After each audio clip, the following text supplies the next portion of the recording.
जिले में इन दिनों बैंक प्रबंधनों की घोर लापरवाही देखने को मिल रहा है।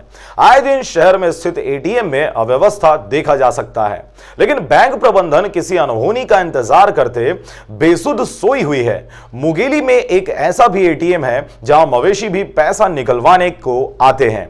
जी हां, दाऊपारा चौक में स्थित बैंक ऑफ इंडिया के एटीएम में घोर अव्यवस्था के साथ लापरवाही बरती जा रही है।